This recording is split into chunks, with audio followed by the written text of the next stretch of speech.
plus l'émotion que nous ressentons sur un événement extérieur de notre vie est forte, plus nous nous sentons altérés en nous suite à cette condition en dehors de nous. Plus nous prêtons attention à la cause, plus il y a de chances que le cerveau se concentre sur tout ce qui s'est posé là, gèle une image et prend un instantané. Ça s'appelle la mémoire. Donc, plus le quotient émotionnel est élevé, plus il y a de peur, de douleur, plus il y a de choc, de colère ou tout ce qui est du même genre, plus on prête attention à la cause. C'est comme ça qu'on crée des souvenirs à long terme. Le défi est que chaque fois qu'on pense à ce traumatisme, on produit la même chimie dans le cerveau et le corps, comme si cela se produisait de nouveau. Certaines personnes, après un événement comme celui-ci, le revivent littéralement 100 fois en une journée. Alors c'est un phénomène un peu fou parce que ça active le gène de survie. Et lorsque vous êtes en survie, vous voulez vous assurer que cela ne se reproduise plus. Donc ce que vous finissez par faire inconsciemment, c'est de commencer à prévoir ce que vous ferez si cela se reproduit, ok ? Et vous commencez à sélectionner le pire des scénarios dans votre esprit pour ensuite vous dire « Et si ceci ou cela se produit ?» Et vous commencez même à en faire plus. Vous devenez plus créatif, pas vrai? Écoutez, à chaque fois que vous faites ça, vous commencez à ressentir l'émotion de cet avenir basé sur la douleur, la peur, l'anxiété et la dépression de votre passé. Donc la personne conditionne son cerveau et son corps dans le passé et en même temps, elle se prépare littéralement au pire des cas dans sa vie. Parce qu'en survie, si vous vous préparez au pire, il y a de meilleures chances de survie justement. Et vous pourriez avoir 10 choses vraiment géniales qui se produisent dans votre vie et une seule mauvaise, vous continuerez à vous concentrer sur la mauvaise parce que vous devrez être préparé à ce que cela se reproduise. Les gens passent inconsciemment toute leur vie à regarder au coin de la rue en attendant que la mauvaise chose se produise et ils sont sur leur garde. Lorsque vous êtes dans cet état d'onde cérébrale, vous balayez votre environnement pour déterminer s'il y a une chose qui n'est pas en ordre. Et vous faites ça parce que le cerveau est dans un état d'excitation, de survie et de stress. Le cerveau est vraiment dans un état d'alerte et les modes d'onde cérébrale sont en bêta élevé. Vous êtes super excité, super alerte, parce que vous êtes vigilant sur une chose hors modèle qui semble inhabituelle ou non reconnaissable. Et au moment où vous voyez ça, c'est cette pensée qui ouvre la porte au conditionnement que vous avez toujours créé. Rappelez-vous, ce n'est pas un processus conscient, ce n'est pas différent de sonner une cloche ou de regarder un chien saliver.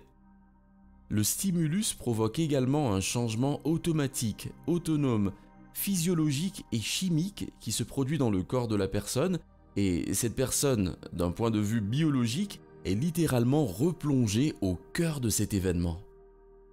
Là, elle va se comporter presque de la même manière qu'auparavant, parce qu'elle est piégée dans la survie. On n'est pas d'accord? Elle est figée. À partir de ce moment, la personne a cessé d'évoluer. Ce que nous essayons de vous dire, c'est que si vous ne pouvez pas surmonter cette émotion, vous ne pourrez rien créer de nouveau, parce que cette émotion vous maintient attaché au passé. Donc, ce que nous savons, selon les analyses fonctionnelles, c'est que parler de ça aide à diminuer certaines émotions, mais que ça ne change pas tant que ça le cerveau ou le corps. Vous pouvez en parler, vous pouvez avoir quelques idées, mais tant que vous n'avez pas commencé à apporter des changements fondamentaux, vous n'allez nulle part. On sait également que lorsqu'une personne se trouve dans un environnement légèrement similaire à l'événement, même dans la plus petite mesure où elle peut associer quelque chose, un petit déclencheur, la même émotion va la consumer littéralement. Le problème n'est donc pas que c'est juste dans le cerveau, le problème est que c'est aussi dans le corps, bien que c'est l'émotion qui conditionne inconsciemment le corps dans le passé. Nous sommes 5% d'esprit conscient et 95% d'esprit subconscient. Ça devient un programme très profondément distinct pour cette personne. Elle perd donc complètement son intérêt pour toute autre chose qui n'est pas liée à l'émotion qu'elle vit. Aucune nouvelle information qui n'est pas égale à l'émotion qu'elle vit ne peut pénétrer dans son système nerveux parce que ce n'est pas pertinent, elle n'est pas dans la survie. Et cette dernière dit « Sois prêt à ce qui est sur le point de se produire, prépare-toi au pire, sois prêt, ne te laisse pas avoir cette fois, sache ce que tu vas faire. » Et vous savez, c'est généralement une réaction très primitive. Il y a donc eu de grandes recherches qui ont été faites sur différentes techniques de psychologie de l'énergie comme l'EMDR, désensibilisation et retraitement par mouvement oculaire. Il faut voir les analyses. Les gens vont commencer à se rappeler l'événement et l'émotion va commencer à perdre sa charge. Vous savez, la mémoire sans la charge émotionnelle, c'est la sagesse. Alors maintenant, vous êtes libéré de votre passé, mais ce n'est pas l'esprit conscient qui est impliqué.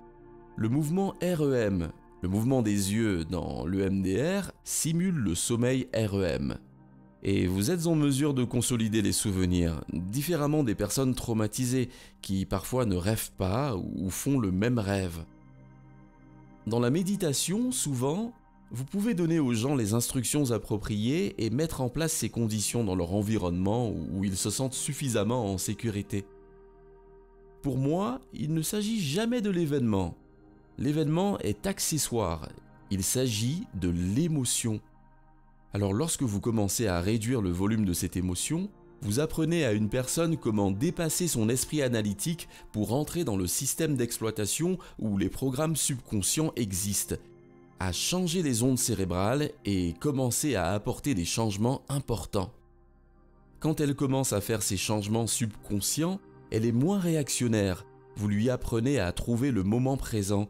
Vous lui apprenez qu'au fil du temps, l'ennui revient au moment présent et gère son attention, gère son énergie.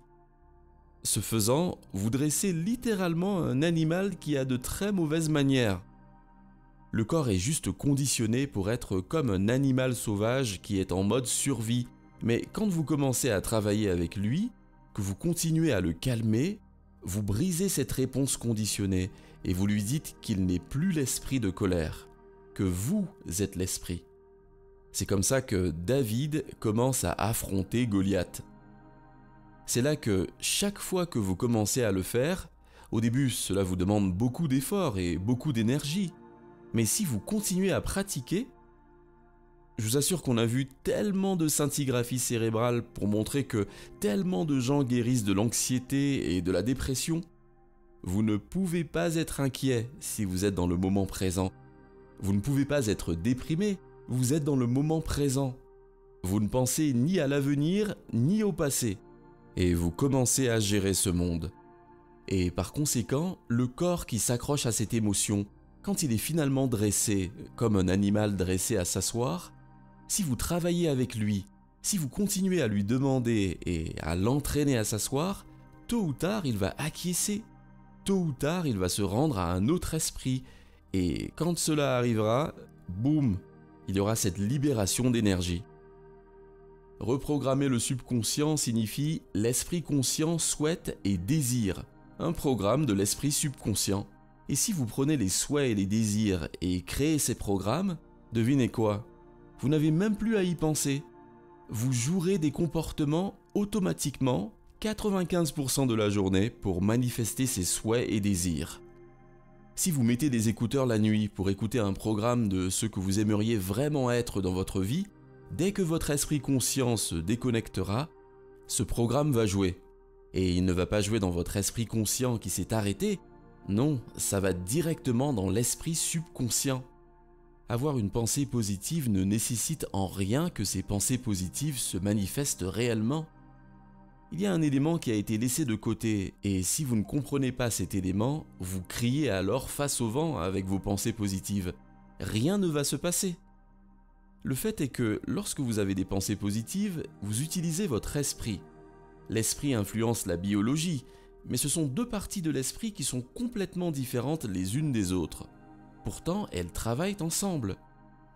Nous les confondons, nous les lions, et pourtant elles représentent deux entités travaillant dans deux modes différents. Il y a l'esprit conscient et ce que l'on appelle l'esprit subconscient.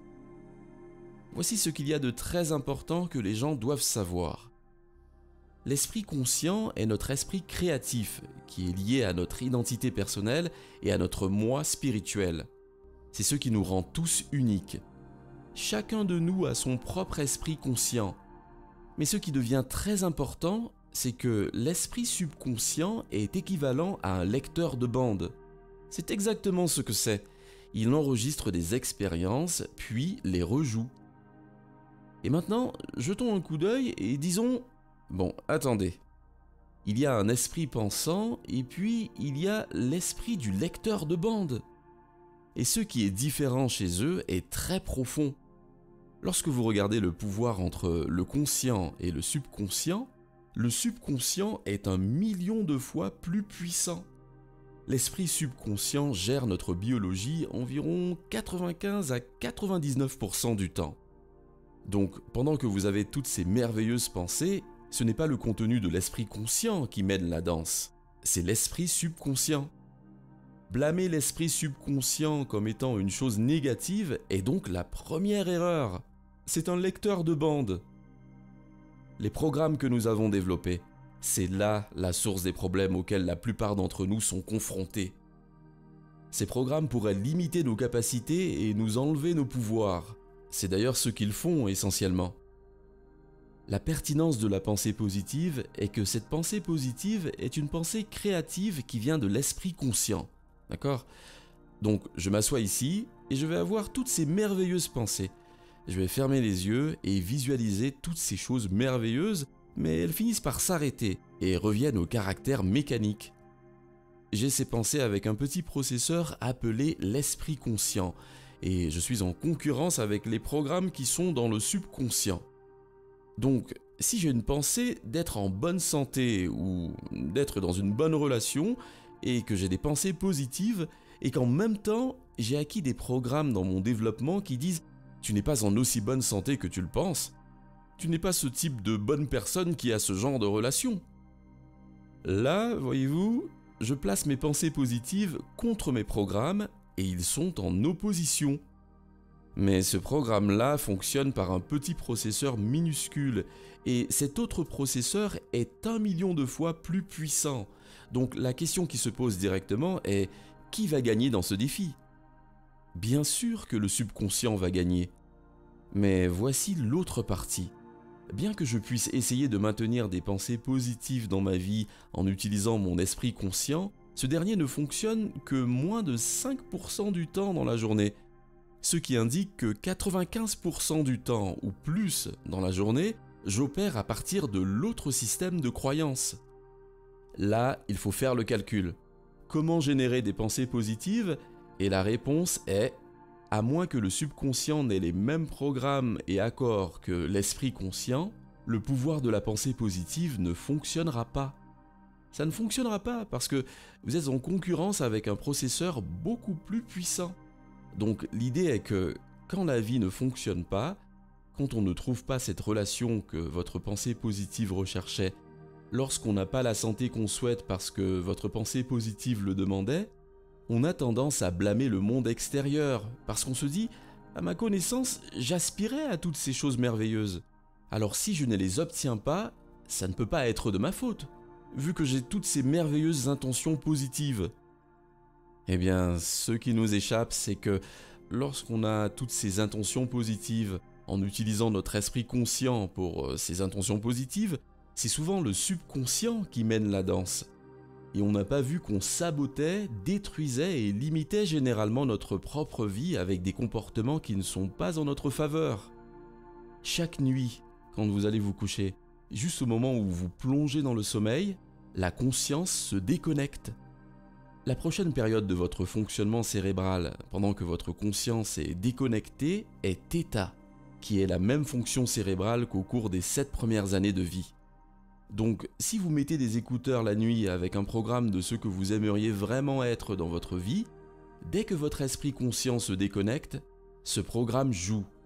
Mais il ne joue pas dans votre esprit conscient qui s'est arrêté. Ça va directement dans l'esprit subconscient. C'est ce qu'on appelle l'hypnose automatique. Vous n'avez pas besoin d'aller voir un hypnothérapeute.